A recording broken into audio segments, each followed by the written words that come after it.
Good morning, everybody. This is just on the dais. Delegates who have traveled from afar, from across the world, as well as across India. My friends over the decades who have come here in spite of their busy research schedules. Professors and directors of institutions.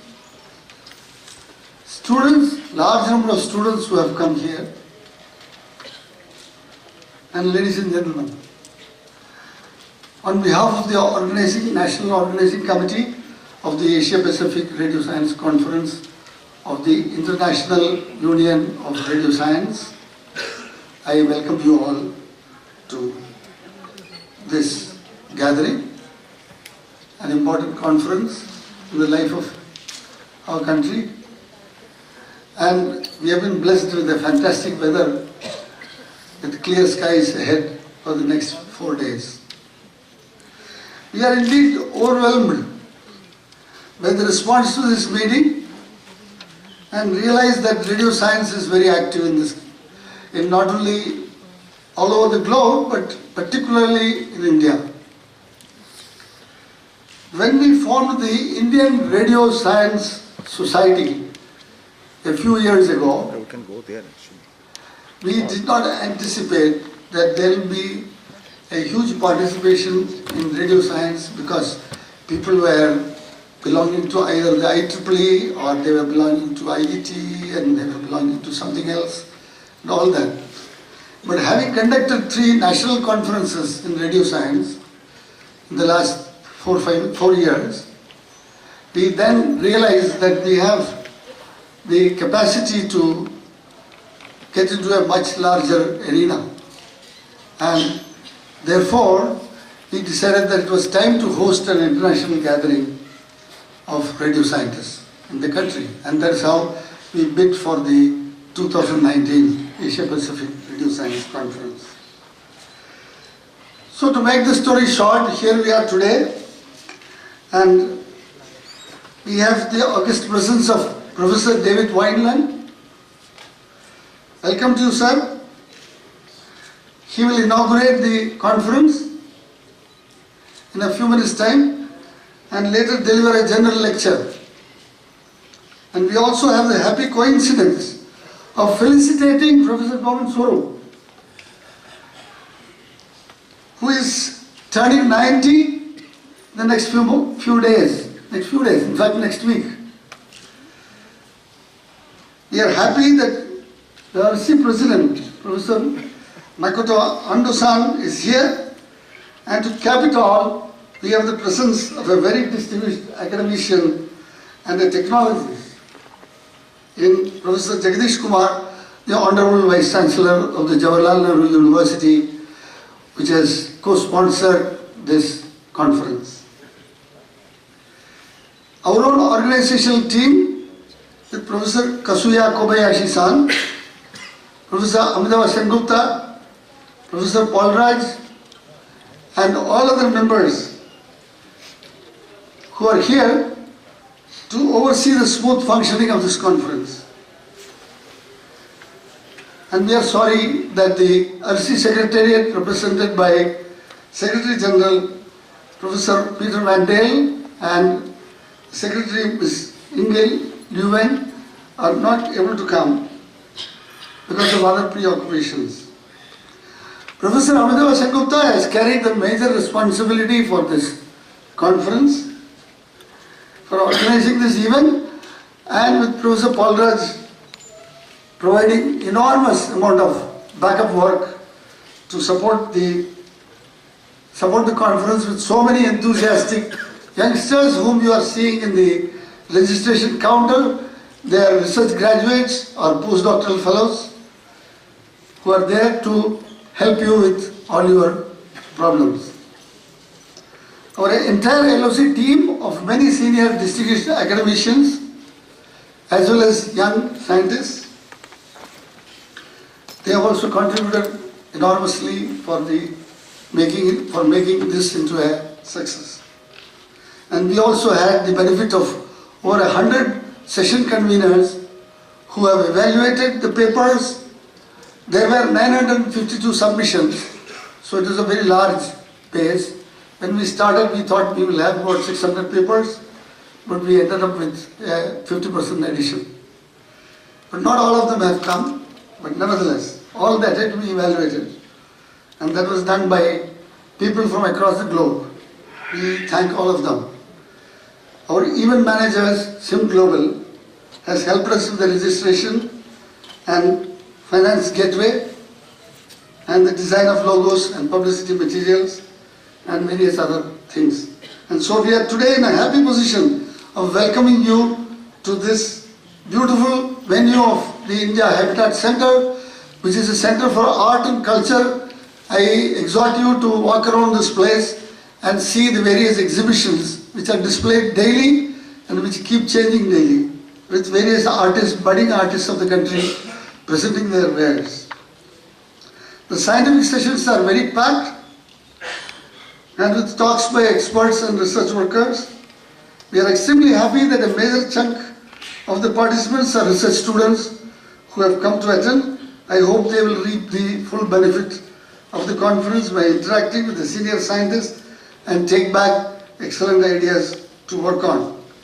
This is the first Asia Pacific Radio Science Conference being held in India in the last 20 years, and I hope that many more will follow at regular intervals, and this one will serve as a memorable one among them all. Thank you for your kind attention, and I welcome you all again. And we will next go on to presenting mementos to our distinguished guests. Thank you.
I request my co-chair, Professor Suya Kobayashi, to speak a few words.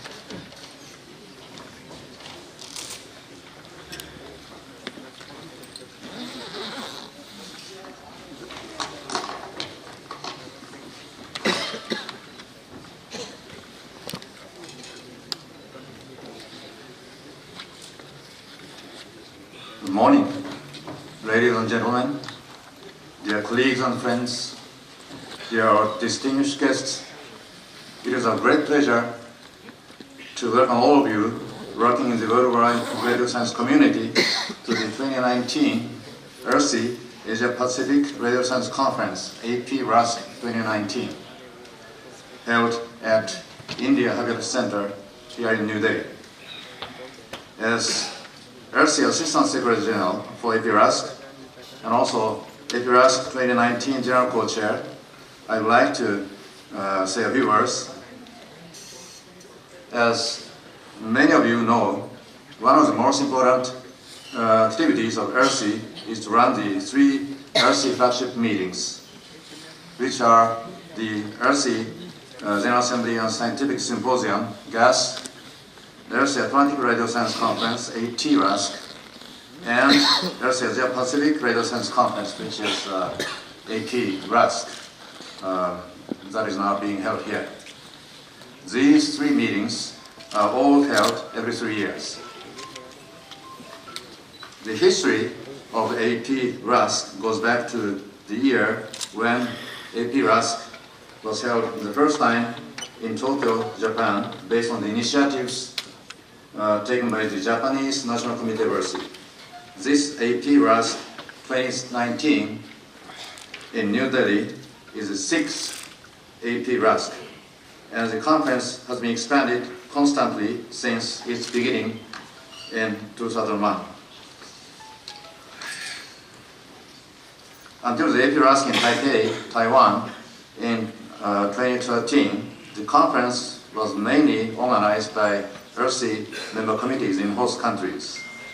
However, starting from the last AP-RASC in Seoul, Korea, the organization structure has become different in the sense that ERSI works very closely with the local organizing committee for running the conference. Due to the constant collaboration between the international ERSI commissions and the local ERSI commissions in India, a fruitful program has been created for this year's AP-RASC. I am sure that all of you will enjoy attractive scientific program with international flavor. Now I would like to explain a little bit about the AP-RASC Standing Committee. 3 years ago, the members of the ERSI board met in Ghent, Belgium, and discussed how the future AP-RASC meetings should be organized. After extensive discussions, the AP-RASC Standing Committee was formed. The role of this Standing Committee is the following. Firstly, the AP-RASC Standing Committee makes recommendation to the ERSI board regarding the strategic direction of the AP-RASC. Secondly, this committee makes a recommendation to the ERSI board in regard to the venue of the next AP-RASC. Thirdly, this committee provides oversight of the local organizing committee because the local committee is prepared for the next AP-RASC. As the chair of the AP-RASC Standing Committee, I am very happy that due to the great efforts by the Indian ERSI Committee, the 2019 AP-RASC has received a total of 952 submissions. In addition, a total number of registrants is 686 as of March 5th. I should say that this is a great result. We are organizing the AP-RASC Standing Committee meetings today and Wednesday, where where the venue of the next AP-RASC in 2022 is going to be discussed. I hope that we will be able to announce the next venue during the banquet on Wednesday evening. On behalf of the AP-RASC Standing Committee, I would like to thank the Indian RC Committee for their hard work during the course of preparation of the conference. In addition to the fruitful scientific program, we have also organized an attractive young scientist program, which consists of the Young Science Award and a student paper competition. Before the conference, the Young Science Program Committee, formed together by International RC and Indian RC Committee, has selected 7 finalists for the student paper competition and 20 recipients for the Young Scientist Award. In addition, I would also like to emphasize that the Indian RC Committee has newly established the Young Indian Radio Scientist Award and selected 10 awardees for this program. There will be the student paper competition special session this afternoon, which is open to all of you coming to New Delhi for this conference. In this special session, all the finalists will make presentations. These presentations will be evaluated by the Young Science Program Committee, and the first, second, and third prize winners will be selected. Please plan on attending the special session to see our Young Scientist program. Finally, I'd like to express a hearty welcome to all of you working in the area of radio science for your participation in AP-RASC 2019 held in New Delhi, India. We wish that you enjoy the conference and have a pleasant stay in New Delhi. I believe that the AP-RASC 2019 will lead to a great success with a large number of participants and papers from all over the world. Welcome to New Delhi and welcome to AP-RASC 2019. Thank you very much.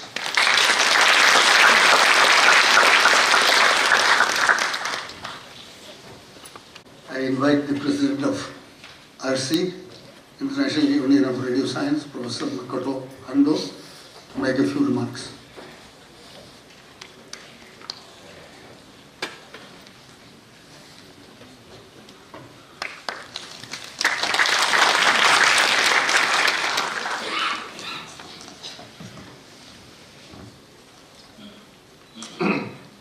Good morning, ladies and gentlemen. As the President of International Union of Radio Science, URUSHI, I welcome you to this AP-RASC 2019 held here in Delhi.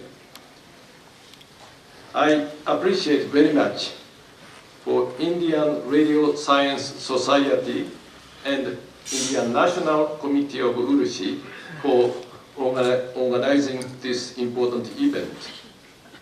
I also thank Indian Space Research Organization and Jawaharlal Nehru University for co-organization. AP-RASC series of meetings is now really international, and one of the 3 flagship meetings for URUSHI held triennially in this region. The AP-RASC, together with AT-RASC in Atlantic Ocean, are geographically well diversified and complement the General Assembly and Scientific Symposium in terms of the year and in the regions. URUSHI is proud to sponsor these series of events. Let me introduce URUSHI briefly.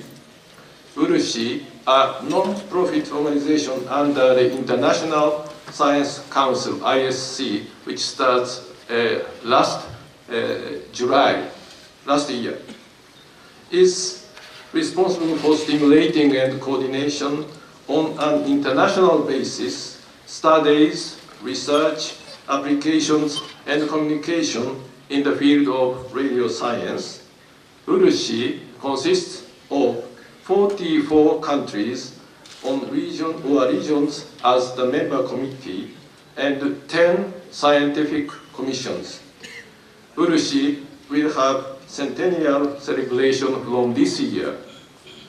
Series of events and sessions in the Urushi meetings, publications are planning this year and next year. India has a long history in radio science activity and also strong contribution to Urushi. I myself enjoyed the meeting at Urushi General Assembly here in Delhi in 2005. We come back here again. By the way, in 2015, United Nations adopted 17 Sustainable Development Goals, SDGs, toward the Agenda toward 2030. SDGs are wide-ranging for sustainability, and many of them confront Asia-Pacific region, such as no poverty, access to clean water, and modern energy, and also urgent action to combat climate changes, disaster risk management, preserving the environment, aging, importance of education, and so on. Industry 4 and Society 5 are the concepts harmonizing with these SDGs, and economic growth and industrialization are indispensable for approaching goals. SDGs are very tough goals which can only be realized by the collaboration with variety of stakeholders and with wide range of science and technology, including natural and social science, disciplinary and interdisciplinary activities, science for society, in addition to science for the science, is necessary in our academic activities. The implementation for goals are now monitored globally, and conflicts together with compromise between different goals are also technically assessed in these years. A typical technical approach for these is so-called CPS, Cyber Physical Systems. Data are gathered through sensors, and in cyberspace, big data analysis are accelerated with artificial intelligence, and in physical space, robotics actuators supports the human being directly, and then contribute to the whole society. Electromagnetics and radio science plays an important role in this typical case. Since SDGs are complicated, urgent and novel task for us radio scientists is to enhance the collaboration with different stakeholders inside and outside of Urushi. And Urushi should strongly support the communication between our 10 technical commissions and also with other unions in order to develop the inter, trans, and cross-disciplinary fields. With this background in mind, I hope this AP-RASC continue to create the new research topics in and to challenge the regional implementation of radio science. Congratulations for the great number of submissions, about 1,000, especially the large submission for Commission F implies the unique strength of India in this radio science. The program is now full of topics which contributes to SDGs. Finally, my sincere thanks and congratulations to Professor Amitava, Chair of Local Organizing Committee, and also his team for the outstanding works they have done in bringing us to this meeting. I also thank Professor Subra Anas Kristan and Professor Kazuya Kobayashi, General Chair of this symposium, we further ask you, all the attendees, for strong and active participation for the success of this symposium. Thank you very much.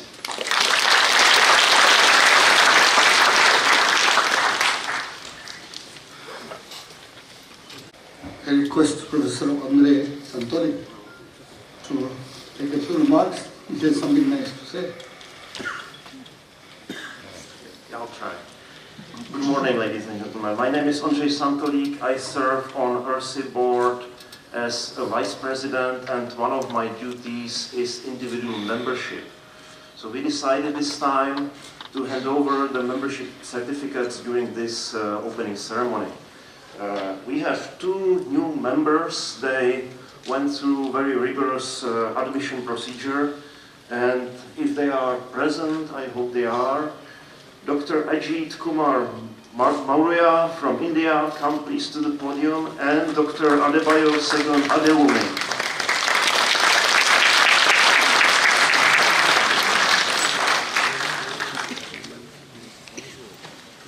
Dr. Adebayo Segun Adewumi comes from Nigeria.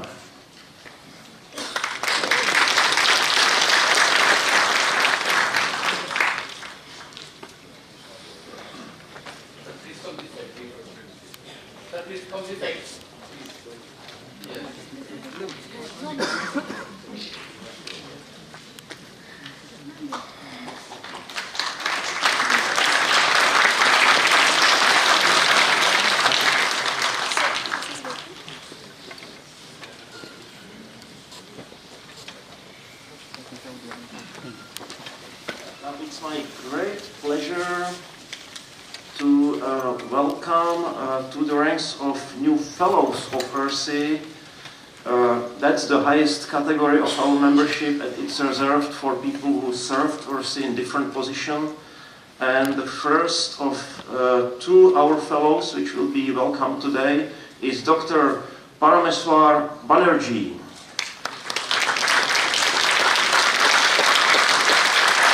Dr. Banerjee served ERSI, for example, as organizer of the ERSI General Assembly in New Delhi, which took some time ago here.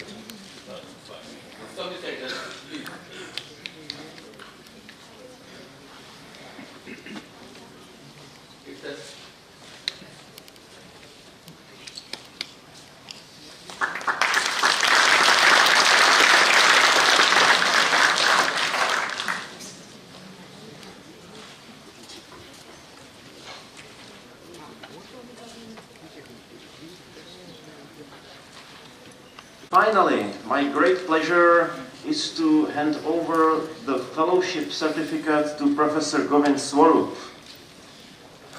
He served as Indian chair before, and he will be the star of the next item on the program today.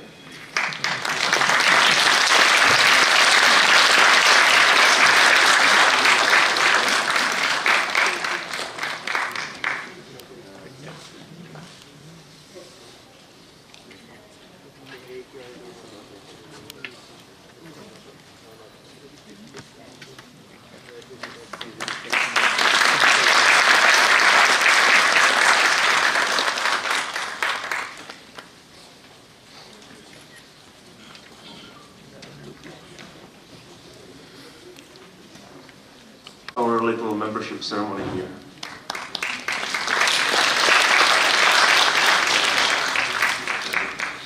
Ladies and gentlemen, I consider it a great honor and privilege that my own guru, Professor Govind Swarup, with whom I have been associated for the last 53 years, he has been able to come and he is here.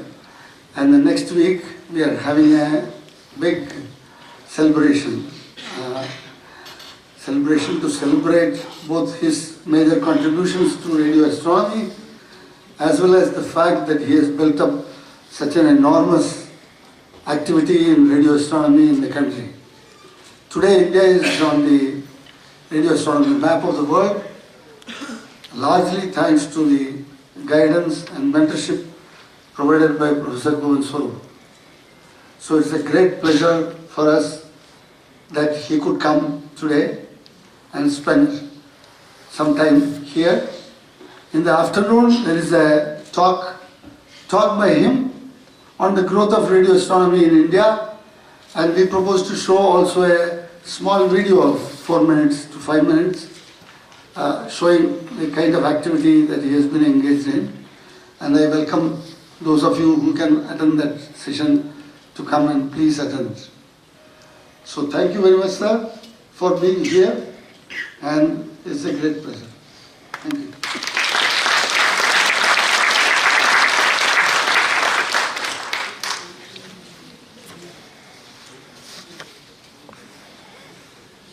Now I invite Professor Jagdish Kumar, the president of this meeting, to say a few words.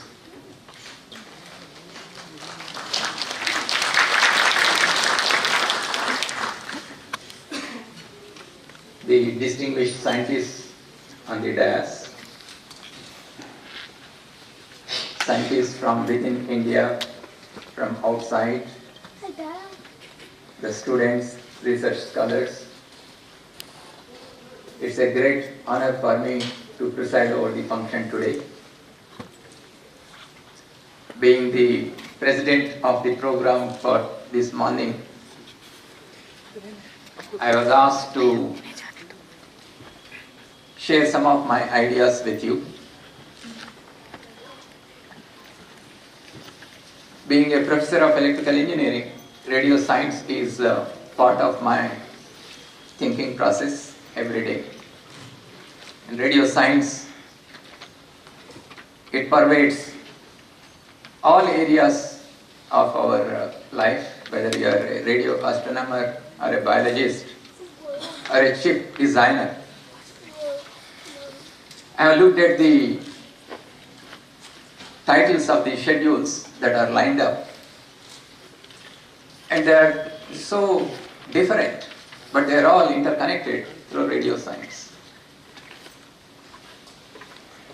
Joining together in this conference, working in so many different areas, it will provide us a great opportunity to interact with each other, to get to know the challenges on which you are working in your respective areas, and also find perhaps solutions in your own area by learning the solutions that others are finding in their respective fields.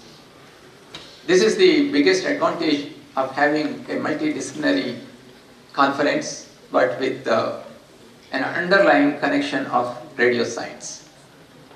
Since I come from semiconductor technology, I work in the area of nanoelectronics. Let me share a couple of thoughts, the challenges that we are facing, because ultimately all of us, we require electronic systems in order to do our research. Two biggest challenges that we are facing in semiconductor technology, which are required for building efficient electronic systems, are the speed and power. How to build more faster integrated circuits. When you put a billion devices on one single plane, and when you interconnect them, when the signal is traveling from one point to the other point, it's undergoing so many changes. And because there is so much of coupling, inductive, capacitive coupling, the speed of the systems, it doesn't increase as we wish it to increase.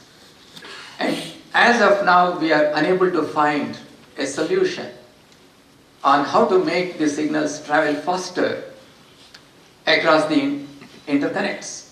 This is one of the biggest challenges that we have. That is why you might have seen the microprocessor's clock speed, it doesn't exceed beyond 3 GHz or so, while the intrinsic devices can switch.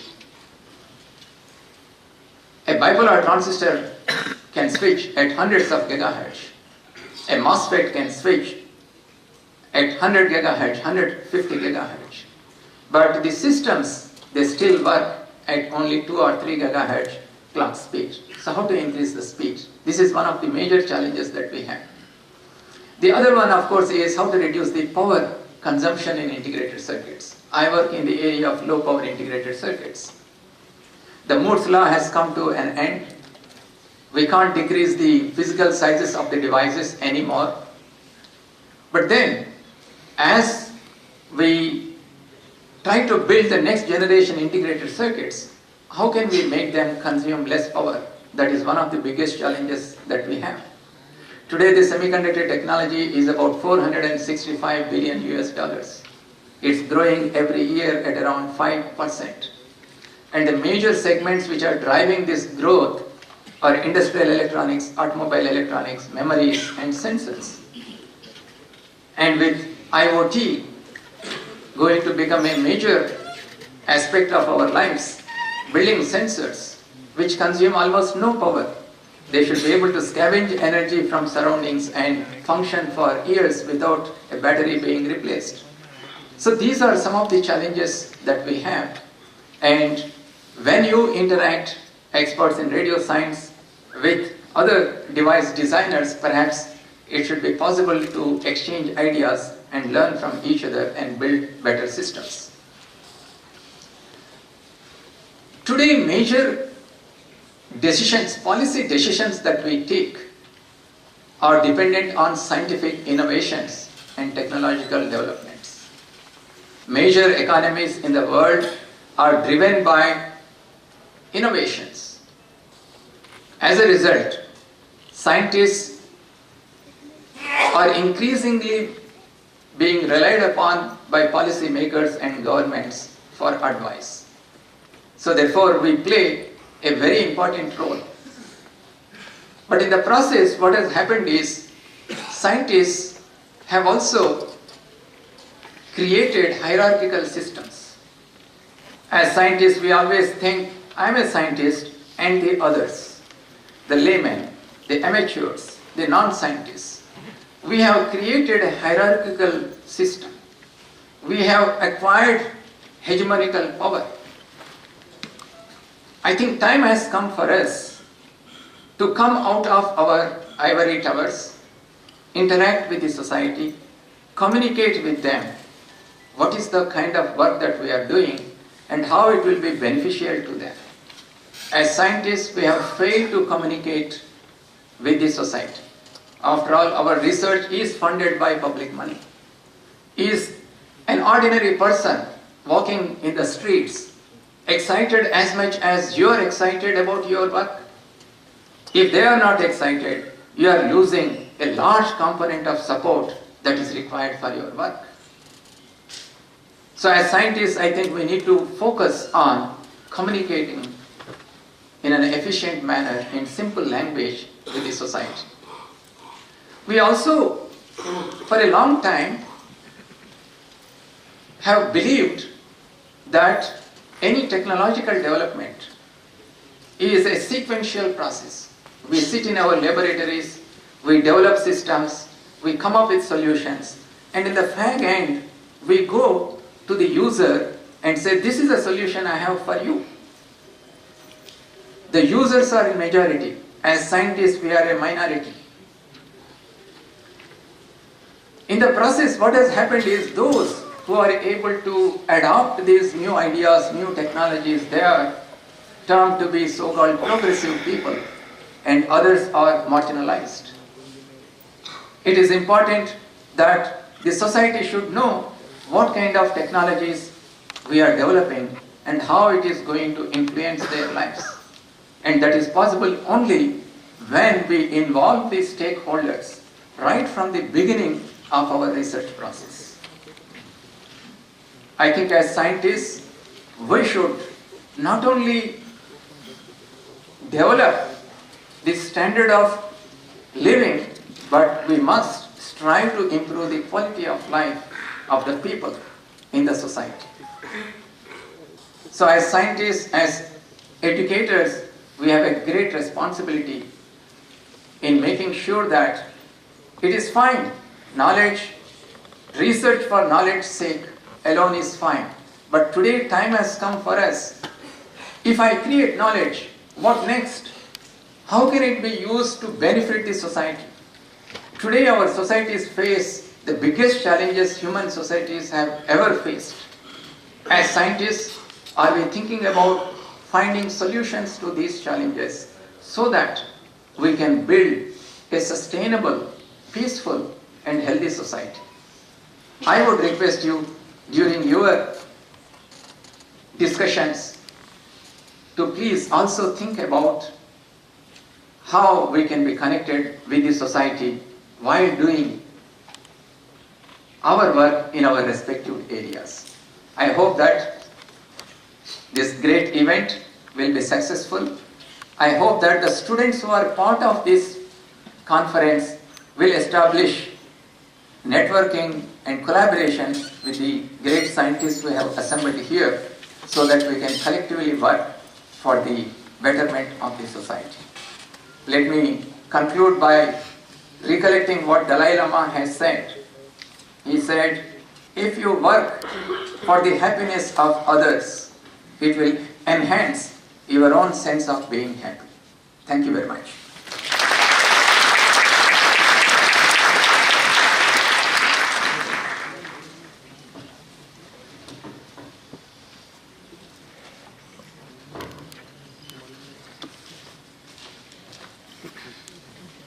I thank the Honorable Vice Chancellor for his words of wisdom, and these are some things about which we have to think about, really how to interact with the society and how to pass on the benefits of our research to the society.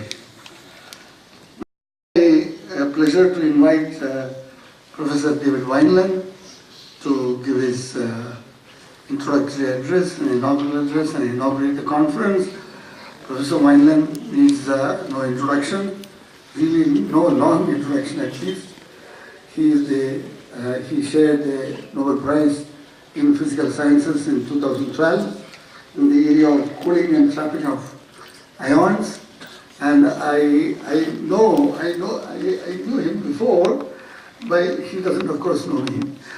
And I knew him before because I was working in the same building that he was working. And I used to go to Professor Amitabh Sengupta, who was working there. This is the National Institute of Standards in Boulder, Colorado, where they were setting up this whole lab. And Amitabh was working there trying to make a measure. And Professor Wineland was the head of that time and frequency division for a long time. I invite Professor Wineland to come and say a few remarks.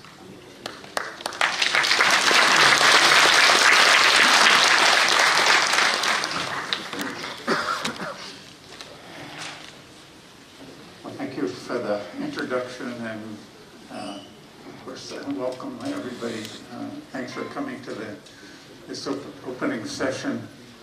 I first of all, of course, want to thank the General Commission of URSI for helping to provide this meeting. I think what I find interesting, I understand this is basically the 100th year of URSI, and I think it's almost unique when I think about it. It's a fairly special purpose meetings, and although there's other organizations, for example, in the U.S. there's the Optical Society and the American Physical Society, who also are 100 years old, but in terms of a purpose, special purpose meeting, I don't know if there's any comparison. And for example, in my field of atomic physics, probably one of the most important meetings is the International Conference on Atomic Physics, but that really only started around 1960. So it's just amazing that this meeting has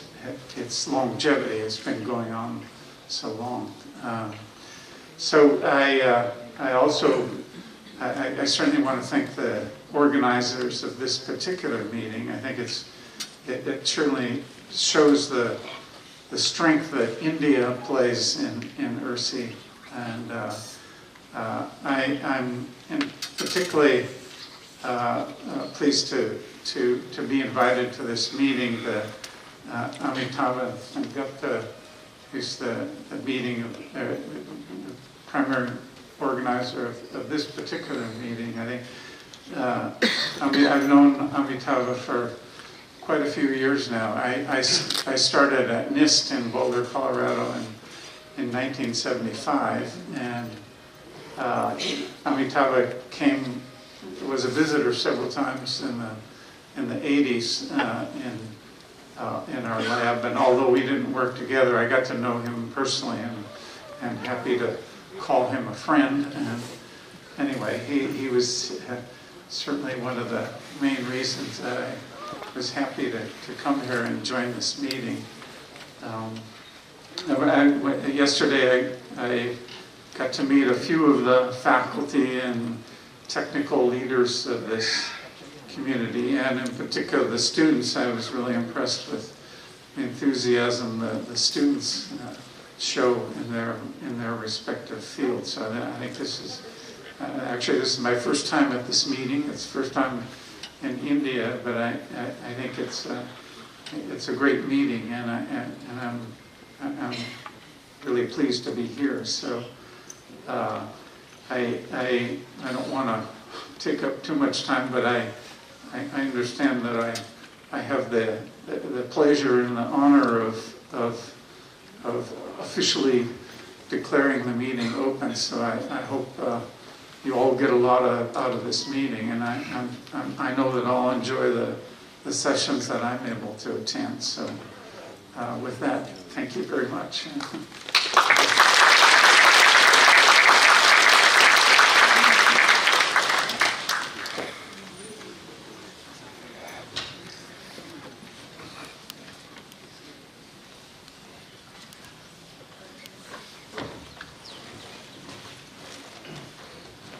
I invite our local organizing committee chairman,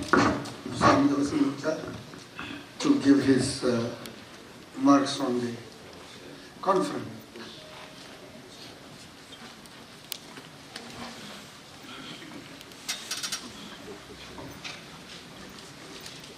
Guests on the dais, delegates from all around the world, students, my co-organized, my members from the organizing committee, ladies and gentlemen, good morning. It gives me great pleasure and relief to see all of you assembled here today. It's been a long time. It's been about 3 years of preparatory work for myself and all the rest of my committee. We've all worked very hard to prepare for this event. We've gone through very anxious moments at times. I'm sure in the last several months, in fact a couple of years, you've been pestered by a lot of emails from me. I beg to be excused from that, but the amount of support that I've received from all of you is enormous. So, and it's also a very nice feeling to connect with all those names that I've come across in my email communications with actual faces, you know. So I hope you have had not much trouble getting here, and I hope all of you are comfortable here. In case there are some trouble still, do please let us know. We'll try to make you stay as comfortable as possible. Now, with that brief introduction, I know Professor Paulraj is going to talk about, give the formal vote of thanks, but I'd still like to briefly say that we are I personally am extremely thankful to several individuals, too many to name, but particularly the support that I've had from the ERSI Central, Peter Van Dale and India Levens. It's enormous. I mean, they're still sitting in Ghent supporting me. We are constantly in communication. We have had enormous support from our General Chair, Professor Anand Krishnan, and Paulraj and the entire team of JNU in making this conference a great success. And the SIM Global team has also been very supportive of all this. Now, in formulating the scientific program, we've also had support of a large number of session conveners who put their minds together, formulating the sessions, evaluating the papers, and making the program. I have, of course, been the done the work of postman or post office. So if there are problems, everyone has kind of banged me, but I've had excused myself saying that, look, I didn't make the program, it was the committee that made the program. Anyway, so with that brief introduction, and of course, let me not forget my good friend, David Wineland. Dave, we are extremely thankful to you. I know I've pestered you over the last 3 years. We are extremely delighted that you are able to finally make it here and inaugurate the conference. And thank you very much, Mr. Jagdish Kumar, that you kindly agreed to come and preside over this function. Okay. So with that brief introduction, it's my pleasure to talk a little bit about the conference. Of course, I'm not going to be able to, in this short time, cover all aspects, but just some salient aspects about the conference. The conference is the Asia Pacific Radio Science Conference, ERSI AP-RASC 2019, India Habitat Center, March 9 to 14. It's organized and co-organized, as has been said several times, Indian Radio Science Society, Indian National Committee for ERSI, Jawaharlal Nehru University, and the International Union of Radio Science. We have had a large number of co-sponsors, and I'm not going to be able to name all of them, but they're all represented here. This has been a great source of support.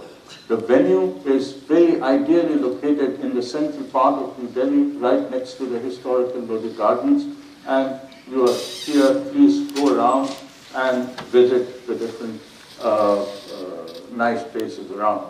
Okay, the India Habitat Center is a large campus, but our convention center is located in this area. Right now we are in the auditorium, and all the halls where the sessions are going to be conducted is right across the auditorium from the other side in 3 different levels. The conference is based on topical areas that span 10 commissions of ERSI. You're all familiar with this, with the commission A through A. Now, in each one of these commissions, we formulated 10 convened session topics. And for example, I just give 3 examples. In Commission B, we had B01, anti-Arthurian design measurements, and there were some eminent conveners that convened and decided what they wanted for this session, and so on. So like this, we did 10 topics for each one of the 10 commissions, and then invited papers. The highlights of the paper submission statistics, as has been said before, we've got an overwhelming response. We've got 952 papers from 39 countries. The top 3 countries, of course, India, 587 papers, Japan, 79, followed by US and China, 51 each. And top 3 commissions, the commission F got 180 submissions, B 143, and G and J followed by 120. So it just shows that in India we have a strong presence in radio science, and particularly in the area of remote sensing, Commission F. So some of the more visual description, the Commission A, E, and K, you see that this is the distribution of submission of papers is highly skewed here. The Commission has, AF has got a big spike, followed by Commission B, 143 papers, and followed by a little higher Commission G and J, but A, E, and K didn't receive so many papers. And country-wise submission statistics, a huge spike, India 587, followed by Japan about 79, and followed by US and China. Now, this is an interesting thing that I thought I'd show you. We had opened the paper submission way back on 1st of July, but in the initial couple of months, we hardly had any submissions at all, and this is the deadline of paper submission, 1st of October, and suddenly, within last 2 days of the deadline, there was a spike. Everyone wanted to submit papers at this time. So, however, as soon as I extended the deadline and made an announcement, everyone went quiet. So Then the next deadline was 15th of October, see here, and within a day or two of that, there was a huge spike. Everyone wanted to submit. So we did not announce another extension, but we kept the submission open. And lo and behold, people were still putting in papers. So there we are. Finally, we managed about 952 papers. So I thought I'd show this because this is really very interesting. So no matter how long you keep the paper submission open, people end up submitting their papers on the deadline. And just another interesting story, at this point, I had the submission site closed accidentally for about 15 minutes or so, around the midnight, before I turned it on again. And I got about 20 emails saying that, hey, your paper submission doesn't work. So, there we are. So now the final number of papers is general lectures 4, commission keynote lectures 10, oral papers 571, posters. So the total number after the withdrawal is 905. Because I said the distribution of paper submissions across the commissions was highly skewed, it would seem very unreasonable to allot the same number of oral sessions to each commission. So we decided on a formula proposed by Willem Bahn, saying that the number of oral sessions allotted to a commission be in proportion to the number of submissions in that commission. So that's how we have 5 sessions to Commission A and 19 sessions to Commission F, depending on the number of submissions in these commissions. So this is a new experiment that is being carried out this time, and I hope it's successful. So this is the layout of the oral session. Please don't go through it, it's complicated. And formulating this has been like a jigsaw puzzle for me. I mean, I've worked on it very hard. And you see the Commission F having parallel sessions, 19, and so on. And Commission A has only 1, 2, 3, 4, and 5 sessions. So putting it all together in 10 different rooms has been quite a jigsaw puzzle for me, but it's come together finally. Okay, so this is the program at a glance. It's too busy, don't look at it. But general lectures, each day there's a general lecture between 11 and 12, and today's general lecture by Professor David Wineland will be immediately following this after the tea break. And I'm not going to go through all the other things, but please note that on Wednesday evening there's a cultural function and a banquet, which I definitely urge all of you to come and attend. We have had 3 pre-conference workshops, which have been eminently successful. One workshop on global navigation satellite systems on Saturday, March 9, and 2 workshops yesterday, radar training workshop and early carrier representative workshop yesterday. All 3 workshops have been very well attended, and thanks to some of the very eminent experts that addressed these workshops, they have been very, very useful. That's the feedback that we've got. Just a description of our general lectures. David Wineland, Dr. Olivier Martin, Professor Abhay Tarandikar, and Yoshiharu Omura. The idea of showing this to you is that they are fairly well balanced in terms of the geographical distribution where the people came from, and also the distribution of the different research areas that these 4 have covered. This is Commission A, Commission B, this is Commission B, and this is H. So, and we have 10 very eminent researchers giving us Commission keynote lectures. All of them are present here, except Rajiv, who couldn't make it. Rajiv's paper is kindly being presented by Dave Giri. But these are the 10 Commission keynote lectures that we have. We have one of the special things about AP-RASC, our ERSI, all the ERSI flagship meetings is ERSI Young Scientist Awardees. As usual, we've announced 20 YSA awardees. I have nostalgic feelings about this YSA award because in the very early days, I was a YSA awardee myself. I think this was the first year of inception, 1981, I was a YSA awardee. So I know what a great feeling it is to be awarded the YSA award. So we have 6 SPC finalists who are going to make the presentation today in a special session, and then we'll select the first, second, third, and 2 honorable mentions. We also this time have selected Young Indian Radio Scientist Awardees. This has been sponsored by one of our research organizations, NARL. So these are the 10 Young Scientist Awardees. So I congratulate on behalf of all of you, all the YSA, SPC, and YIRS.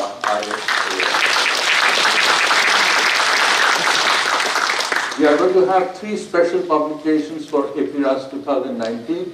One issue of radio science, a special issue for all the papers that are being submitted here.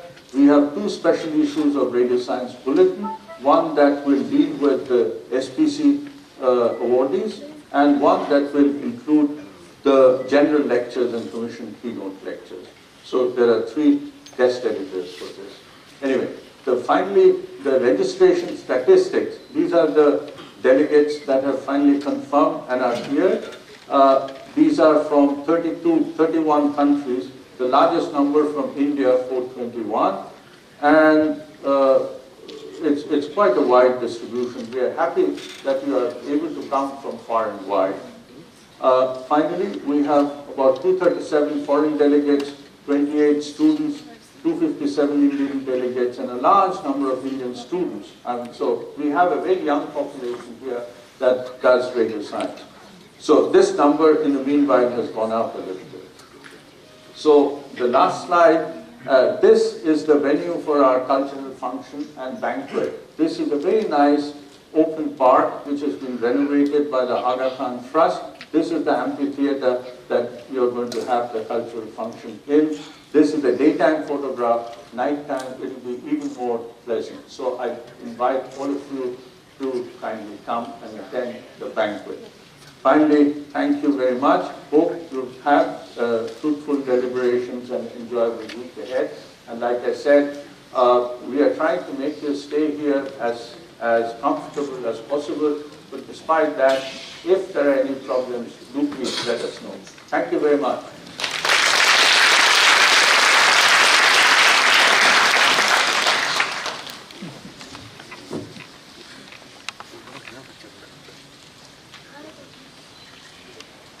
All of you. I think after hearing from Professor Sengupta, I think my work becomes less. I prepared a long list, but he made it very simple to me. At the outset, I would like to express our gratitude to our distinguished guests on the dais. Professor David Wainley, Professor M. Jagdish Kumar, Vice Chancellor, JNU, Professor Govind Sir, Dr. Ando, Professor Pandarnu, and Professor Kobayashi, Professor Ananda Krishnan, Professor Amitav Sengupta, and the distinguished guests of the dais. To all, I would like to, from the bottom of my heart, I would like to thank all of you to come and grace these occasions. I would like to express profound gratitude to our chief guest of the day, Professor David Wainley. I think all of you witnessed this morning what he shared about the morning. And sir, thankful here on behalf of the organizing committee and my own, I would like to express my thanks to you, sir, for accepting our request and come and grace this occasion. And I would like to thank our Honorable Vice Chancellor, Professor M. Jagdish Kumar, especially when 3 years back they approached me, want to have the conference in India. Then Professor Ananda Krishnan and Professor Amitav Sengupta asked me, can you hold it? Then I told her, let me find out from our Vice Chancellor, let me get the permission. Then the moment I approached him, the very next day he told that, all right, go ahead. given the green signal to carry on this. When I briefed about the conference, he told that go ahead. I'm very happy to that. Happy to announce that you can give a permission to conduct the AP-RASC in JNU. Being the part of JNU and the Commission K, working on the biological effects. So I told him, so sir has kindly given the permission to conduct the workshop. And sir, thank you for your permission and thank you for the kind word that you are given this morning, that the importance of research to reach to the common people, the society, then only it makes a difference. Sir, thank you for your words. And thank you so much for JNU and giving all the infrastructures for us to carry on this thing. So many times whenever approach, what are the help needed, they are readily agreed and they given the permission to do that. Thank you so much. And I would like to thank Professor Goldshub sir, despite of his busy schedule, able to come and make it and make the event a great success, sir. Thank you so much for your presence this morning. And I'd like to thank Professor Makato Ando, the President RC. Sir, thank you for coming and giving the brief of RC and importance. And again, we'd like to thank the Vice President, Professor and thank you for coming and addressing the gathering. Thank you so much for your presence, sir. I would like to thank Professor Kashiya Kobayashi, the co-chair of this conference. He also very often will visit and make sure that this conference goes in a smooth manner. Thank you so much for your contribution to the conference, sir. And I would like to express our organizers, Professor S. Ananthakrishnan, the chair, NOC. All of you may be knowing it. Last 1.5 months, he was here in Delhi, staying with ma'am, and they were working day and night. He used to come and sit in my office up to 9 o'clock, 9:30 in the night, and used to make everything go smoothly. Thank you, sir, for your tireless. After seeing him working at the late night, my students got, energetics. So how come sir can work up to 9:30? Can't we also work? So that's what my students, those who I see the registration count, all are JNU students. They are working in their postdoc as well as the research scholars. They have taken the inspiration from you. Thank you so much for that kind of inspiration given to our students, sir. And of course, our chair, Professor Amitabh Gupta sir, as he mentioned, he is the man behind everything. He worked silently in the computer. He bring a laptop and do all the works, and he did everything smoothly so that it goes very well in lecture.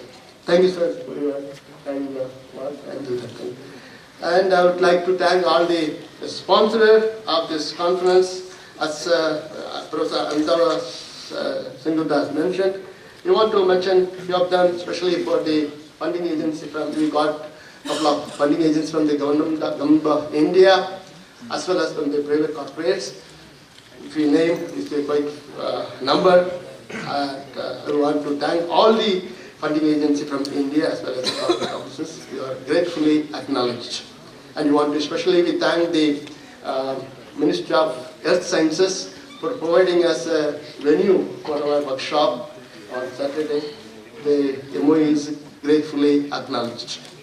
And every event needs a meticulous effort that is done by the organizing committee, from National Organizing Committee, our INCURSI members. You are all thankfully acknowledged, sir, for timely giving the papers, timely evaluating and giving the papers back. And your presence here this morning, you are thankfully acknowledged. And not the least, but last but not least, so I'd like to thank all the participants, delegates from all over the globe and the great nation of India. Without your participation, the conference cannot be successful. Thank you, sir, for all our traveling and coming and making this conference a great success.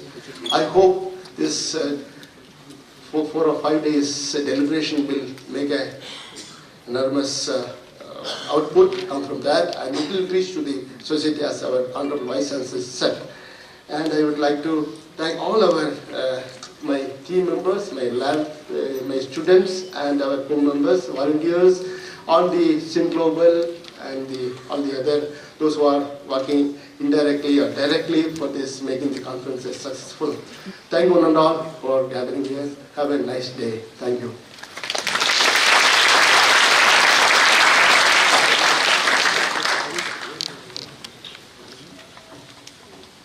For being here, we will now disperse for the high tea and then reassemble before 11. Not much time, half an hour. So have a quick cup of tea and please let's get back to the general lecture. Thank you.